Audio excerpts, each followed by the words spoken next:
Hi, welcome back. Well, we are here now with Tina Marino from the Encouragement Center, and she is here to speak about her various programs. Welcome to the show, Tina. Thanks for having me. Glad to have you here. And you know, there's one key phrase that I hear in terms of you helping individuals, and it's the working poor. That's interesting because it almost seems as though it's an oxymoron, the working poor. So tell me how the working poor is identified. The working poor are those who make too much money to qualify for a lot of aid. They make enough money to be off the streets. They have an apartment, they may have a home. A lot of times we find it's 2 or 3 single moms with 8 kids renting a 3-bedroom, place. So they are off the streets, but they just barely make it. And most of the time, if a child gets sick or if their car breaks down, they miss a few days of work, then what do they do? And since they are in a place, they don't usually qualify for some of the programs. They have to get an eviction notice in order to get help from other places. So we provide grocery cards, gas cards. We believe in letting them pick their own groceries so that they have the dignity to choose the kind of food they want. And also gas cards. We have helped with if there's a shortfall in rent. If we have the funds, we will help them. Wow. And we've also helped lately with some prescription coverage. We'll help them if they, like an inhaler, if they lose their insurance, an inhaler that was $10 is now $180. And they need it to breathe.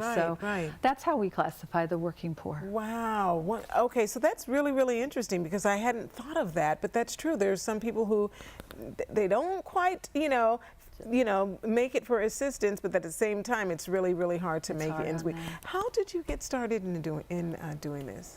Well, I've always been a giver since I was a little kid, but I never thought of homeless people.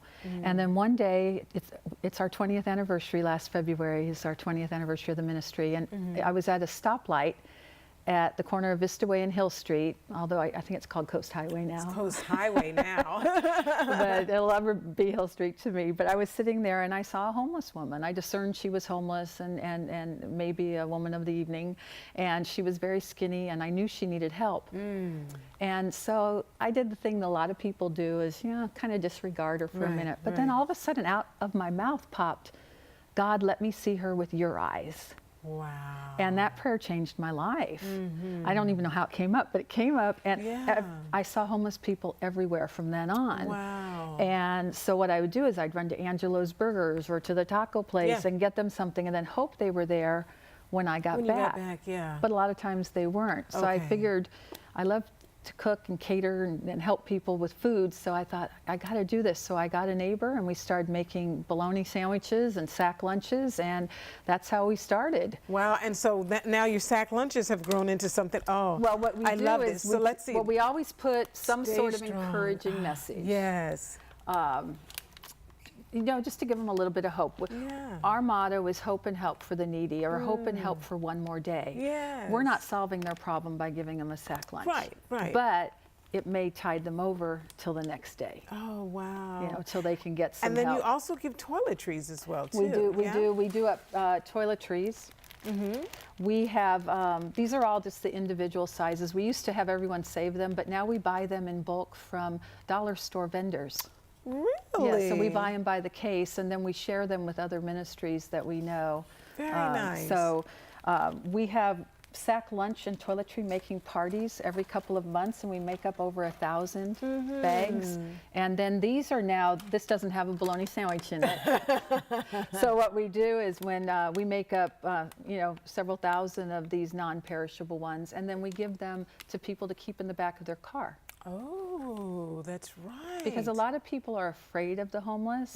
But they see one, they can roll down a window and go, hey, you hungry? And give them a sack lunch. So tell me about the Day of Encouragement.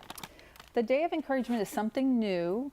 It's not necessarily for the needy or the poor, but we all at times have a need of encouragement. So we've decided to have a day. We just had our first one. It was at the Crossings in Carlsbad, and it's a day a full day breakfast and a plated lunch where people can come, turn off the negativity, the constantly negative stuff that's going around, and be pampered, waited on, and just we have a slate of speakers that just gives encouraging word. Wow. You know, in finances, in health, in spiritual matters, and just encourages people to then go out and be able to encourage others. Well, that's great. Thank you so much. We really appreciate it. Thank you for your ministry. Thank you for your vision and following the vision and the plan to make such an impact on individuals here in our community. We certainly appreciate you and your work. Thank you for having me. All right. I appreciate it. We'll be right back.